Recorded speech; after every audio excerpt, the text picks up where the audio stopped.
Soyez bénis dans le nom de Jésus-Christ. Que la grâce de Dieu soit sur vous et que la main de Dieu vous accompagne dans toutes choses dans le nom de Jésus-Christ. Je suis le prophète Jean Guéa de la mission divine d'amour et j'ai rendu ce témoignage depuis les premiers jours et je vais continuer de rendre mes témoignages. À l'état civil, je m'appelle Guéa Kwasi Julien Emma. Je suis de la région de Béomi, sur Godet, sur Baoulé, et je suis père de 2 enfants mariés avec une charmante épouse. Et j'ai reçu l'appel depuis 2011-2012. Alléluia. Donc, Dieu m'a appelé depuis 2011-2012 et j'étais à Abidjan. J'ai quitté Abidjan pour venir à Yamoussoukro. Je venais pour travailler dans une clinique, pour travailler, je suis technicien en imagerie médicale et dans ma tête, quand je partais, c'était pour aller travailler. Mais je ne savais pas que c'était ma rencontre avec mon Seigneur. Donc, je quitte Abidjan pour venir travailler à Yamoussoukro et quand j'arrive là-bas, je vais rencontrer un serviteur de Dieu qu'on appelle l'évangéliste Israël Fossou, que je croise là-bas. Et lui aussi, il était dans une autre clinique. Et Dieu lui a dit, ta mission dans cette clinique est finie. Quitte dans cette clinique-là, va dans une autre clinique. J'ai mon serviteur qui va venir. Attends-le. Mais dans la clinique-là, le monsieur là ne paye pas les personnes qui travaillent là-bas. Mais ce n'est pas pour ça que je t'envoie là, parce que moi-même, Dieu, je vais me couper de toi. Et il va s'asseoir dans la clinique, le monsieur ne paye pas les gens. Il prend les gens comme ça, il ne paye pas. Donc lui, il est assis là, il attend ce que Dieu lui a dit. Dieu lui a donné un message pour moi. Et moi aussi, j'arrive dans la clinique. Je suis alcoolique dans les cabarets, les maquis, les femmes. C'était mon travail. Et j'arrive là-bas.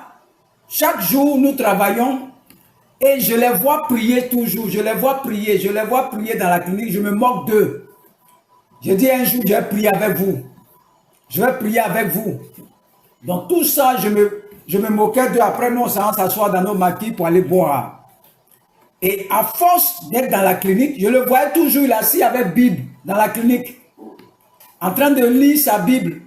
Mais moi, il ne m'intéressait pas parce que je ne sais pas c'est qui. Et ça fait plusieurs fois qu'il était là. Mais un jour, on nous a dit d'aller déposer nos dossiers à la fonction publique. Et je devais aller déposer mes dossiers. Et j'avais peur de dire, ah, mais je viens de faire un accident, j'ai failli mourir. Massa et puis remorque. Je ne suis pas mort. Ce n'est pas aujourd'hui le diable veut me tuer. Je ne suis pas mort ce jour-là. Je reviens à Yamoussoukro encore. Je ne suis même pas encore bien guéri. On me dit de retourner à Abidjan pour aller déposer nos dossiers. Donc, j'ai commencé à avoir peur. J'ai commencé à avoir peur. Je dis, ah, mais je viens de faire un accident, y aller encore à Abidjan. Donc, en même temps, l'homme de Dieu qui est dans la clinique, je dis, je m'en vais le voir. Il faut prier pour moi. Et puis, je vais aller à Abidjan, je vais prendre les cars. Là, on ne sait jamais, j'avais peur. Moi-même, j'ai bouche comme ça, j'avais peur de monter dans le car. Et quand je suis allé le voir, l'homme de Dieu, il m'a envoyé dans une chambre des malades. Il dit, mets-toi, je vais prier pour toi. Quand il a prié pour moi, il dit, je suis tombé dans la clinique. Il dit, mais toi, tu es un serviteur, tu es un élu de Dieu. Que à cause de toi, moi, je souffre dans cette clinique. Dieu m'a dit de venir t'attendre, qu'il y a son enfant qui va venir dans cette clinique-là. Attends-le. Le monsieur ne paye pas les gens ici. Mais ce n'est pas pour ça qu'il t'envoie. Viens l'attendre. Et il me dit, toi, tu es un élu de Dieu. Tu es un serviteur de Dieu. Il dit, moi, je ne sais pas Dieu. J'étais de prier pour moi, je vais aller à Abidjan pour aller déposer mes dossiers. Il me dit que tu es Un serviteur de Dieu, ça c'est ma rencontre, ma première rencontre avec le Seigneur. Je suis tombé.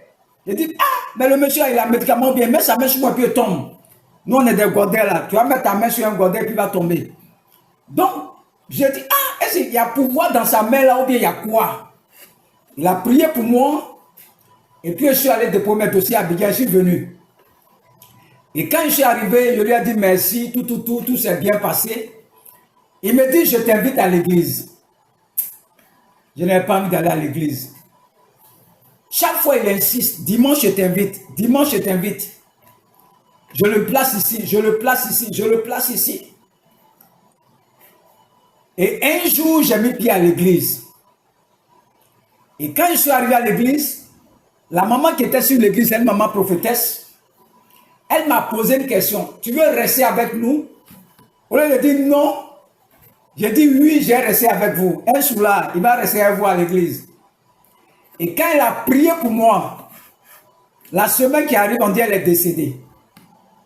J'étais là, dit, ah, c'est à cause de nous, on dit on ne va pas à l'église là. Une femme qui prie pour moi, et puis elle décède en même temps. Moi, je ne vais pas à l'église. Mais la femme, quand elle a prié pour moi là, Dieu même il y a longtemps, il me cherchait. C'était ma rencontre avec le Seigneur qui avait commencé. Il fallait que je quitte Abidjan pour venir à Yamoussoukro pour rencontrer le Seigneur. Après cette rencontre, ma vie a commencé à changer. Ma vie a commencé à changer. 10 ans après, me voilà qui suis assis devant toi. J'étais dans les cabarets, dans les maquis, dans toutes sortes de choses. Mais ma rencontre avec cet homme a bouleversé toute ma vie. Avant, je ne peux pas m'arrêter devant toi pour te parler. Mais aujourd'hui, je parle aux nations. Ma rencontre avec le Seigneur. Quand tu rencontres ton Père spirituel, il a toujours ton message. Si tu es avec quelqu'un qui n'a pas ton message, ce n'est pas ton Père spirituel. Tu es un élu de Dieu. Et j'ai rencontré plein de serviteurs. Maman Sarah, l'évangéliste Israël, l'évangéliste Fossou, Florent, le pasteur Agos Abraham, Maman Sarah, tous ces serviteurs, je les ai croisés. Et ils ont été un canal pour moi. Ils m'ont aidé dans la marche chrétienne. Il faut être reconnaissant, ils m'ont aidé. Mais ma rencontre avec le Seigneur a bouleversé toute ma vie. Dieu est dans sa parole. Dieu est dans sa parole. A changé toute ma vie, ma rencontre avec ce grand Dieu-là. Je veux dire à quelqu'un, le jour où tu vas rencontrer Dieu là, ta vie va changer. Ta vie va changer. Et depuis que j'ai rencontré le Seigneur, tout a changé chez moi. Tout a changé, tout a changé, tout a changé. Tout a changé. Quand j'ai rencontré le Seigneur, tout a changé dans ma vie. Alléluia. C'est ma rencontre avec Dieu. Oh, aujourd'hui, ça continue. On dit tu es un prophète des nations. Mais comment ça se passe? Moi, je ne sais pas où. Moi, je marche comme ça. Ce que Dieu a dit là, comment il va s'arranger pour que ça soit juste là? On dit il est le Dieu de vérité. Ma rencontre avec le Seigneur. Et je prie Dieu que tu rencontres le Seigneur aussi. Afin que ta vie soit changée. Ta vie soit bouleversée. Que tu rencontres ce grand Dieu là. Tous ceux qui le rencontrent, leur vie change toujours. Quand tu prends le serviteur Saul de Tarse sur la route de Damas, quand il a rencontré le Seigneur, sa vie a changé. Il est devenu Paul. Quand tu prends Simon, quand il a rencontré le Seigneur Jésus, sa vie a changé. Tous ceux qui rencontrent le Seigneur, leur vie change toujours. Et moi, quand j'ai rencontré le Seigneur, ma vie a changé complètement. Je prie que tu rencontres ce grand Dieu-là, que tu le rencontres dans le nom de Jésus-Christ, que tu rencontres ce Dieu-là, que la grâce qu'il m'a faite, que la grâce te localise dans le nom de Jésus-Christ. Que Dieu vous bénisse. Suivez les enseignements du prophète Jean Guéa Allez sur ma page, cliquez sur abonner, cliquez sur abonner, cliquez sur abonner. Il y a tellement d'enseignements. Visitez ma page, Prophète Jean Guéa. Tout est organisé là-bas. Tout ce que tu veux écouter, ça va te faire du bien. Ça va te faire. Nous allons atteindre la véritable liberté en Christ. Il faut liker, liker, liker ces messages, comme les gens le disent dans le monde. Nous les chrétiens, abonnez-vous. N'écoutez pas nos messages. Encouragez-nous. Encouragez de tels prédicateurs. Encouragez-nous. Priez pour nous aussi. Que Dieu vous bénisse. Au nom de Jésus-Christ. Amen.